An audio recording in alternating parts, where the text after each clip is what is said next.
Here from the top of the mountain we'll touch upon the most mysterious and the most ill-known art in our universe, the art of yoga. What is yoga? If we reflect on our life as humans, we are quite bizarre, weird creatures. Each of us is a hidden center of awareness and a self encased in a sack of meat and bones, a biosuit made of what we call physical matter. It's equipped with sensors, material organs of sense, camera eyes and microphone ears through which we get the vibrations of physical realm to reach our awareness. Then our mind uses those vibrations to construct an atrociously impossible, incredible 3D world of solid objects and fluid forces, the playfield of our experience. In yoga, they used to call it Maya, the power of illusion.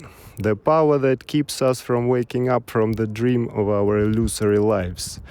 So the strangeness goes even further. We are aware not only of the physical, but of the supraphysical vibrations as well.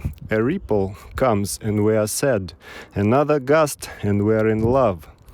Another wave and we are mad and aggressive. What is even more bizarre is that hardly 1 out of 1,000,000 ever wakes up from this 3D game and asks himself what the hell's going on. Well, yoga begins with this question. Until that question ripens inside, yoga seems a bizarre delusion and is impossible. The power of Maya is great in that it created all these worlds and planes of vibrations, but then it pulled the crowning feat. It cast the spell of banality. It made that crazy and totally incongruous life we live seem mundane routine and matter of fact for us, turning us into robots, unquestioning machines fulfilling the pre-programmed routines. In a mysterious world where each event and each atom is the deepest riddle and a call for exploration, we are bored because we think our lives are uninteresting. Here comes the yoga, the most exciting and boredom-busting path one can take in this illusory existence, but also the hardest.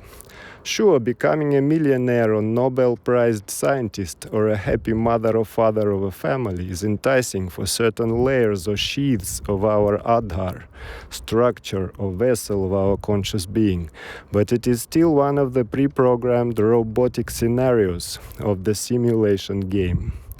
Yoga, on the other hand, is the hacking of the code of the matrix itself, laying bare the mechanisms of our slavery to ignorance.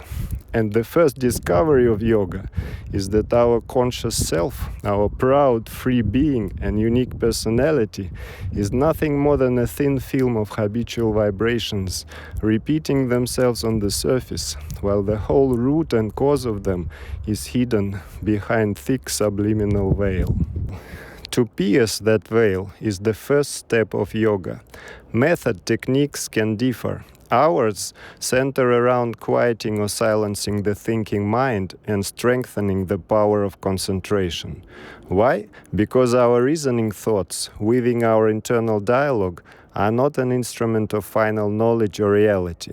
They are just one more layer of the matrix operation. What does it matter if we come to a conclusion that Allah is the only God, or Christ, or that no God exists at all, and Buddhistic emptiness is the cause of everything?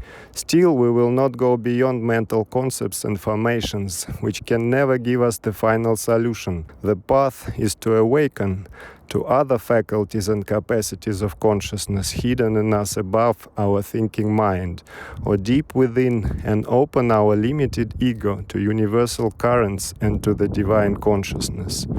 Yoga is thus opening in oneself, or awaking to union with the core reality, of which we are parts and parcels. So the key